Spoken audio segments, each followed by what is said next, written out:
Okay, that's the axle's in place. I'm going to put the bolts through it and attach it.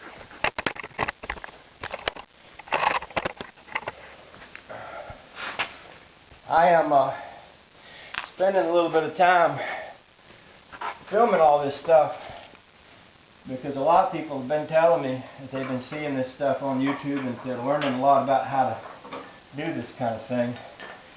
So I figure if I film it and you can watch it, it'll help you learn. Now there's a pin in the top of this axle, and there's a hole in this suicide mount, and the pin needs to go right up in the hole. That's what I'm doing right now, is trying to line that up.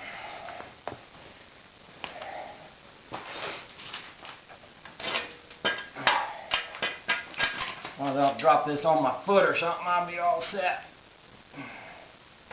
Okay, now y'all stay still.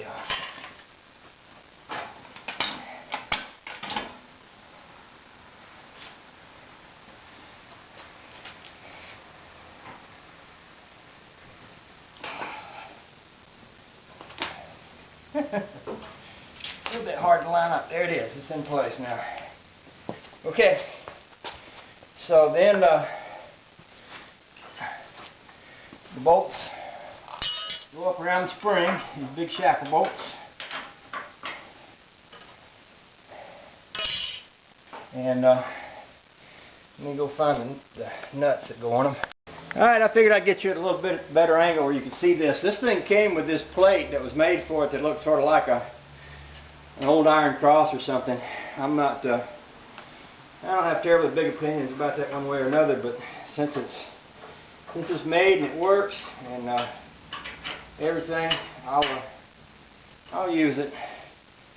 So basically all I want to do is, got the bolts coming up through there, put my lock washers on, and put the bolts in place, tighten that up good. That and the radius rods on the end there that have little tie rod end type mounts on the end of them and are bolted to the frame. That's basically what holds the front end on here. And you might think that ain't much, but it is what it is. And you know, to be honest with you, when these things came from the factory, the only thing holding them on was a setup very much like this, except that the two radius arms met in the center of the car under the transmission on hot rods. Everybody I know, unless they're still running the old engines, split the radius rods out to the side of the frame. When I was a kid, I used to read a lot of magazines, and they'd talk about how splitting the rods messes up the center of the car, and if you're going to split them, you should build an X in the middle and have the transmission sit on that so that you maintain that contact with the center of the car. The rear end used to do the same thing. And I've had a few people write to me and say, build a ladder in there and do all that, and I might do it. I'm going to, once I get to that point where I'm looking at the transmission and the way it's going to mount, I'm going to consider either doing something like that or, I've got a box frame here, so it's wicked strong, and strength isn't an issue. It's not going to be an issue. But, I don't know. I'll look it over, and I'll make my mind up when I get around to it. I've still got the old cross member that came out of here, too. And so I have that as an option. Let me get an air wrench, and I'll bolt this thing all up.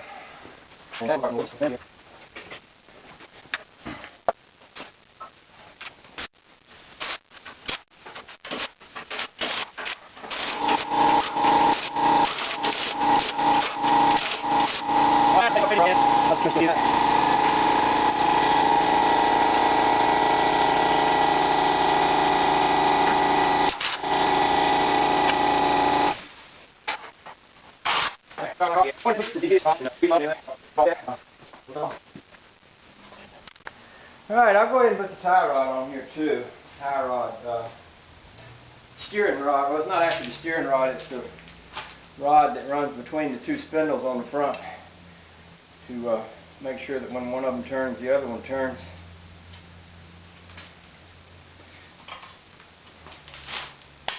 It feels good to see this old girl coming together.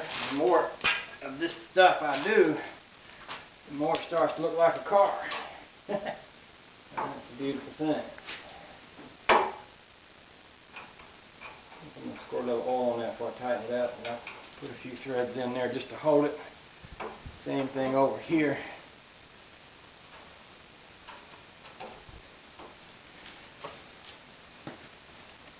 A little good old WD-40 on there.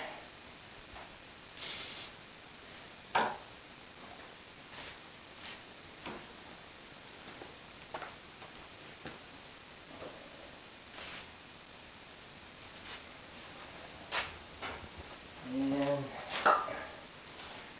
I believe I'm going to go ahead and snug that up. Helps if I have my air hose hooked up.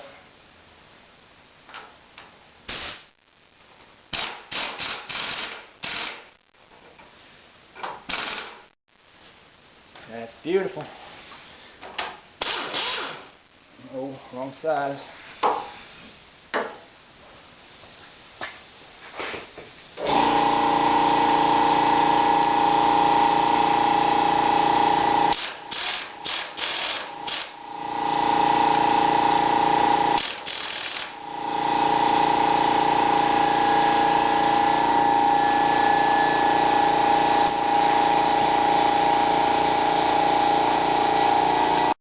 Okay, this is pretty much the height of simplicity. You know, the way this works is you've got a spindle here with an arm that comes back. The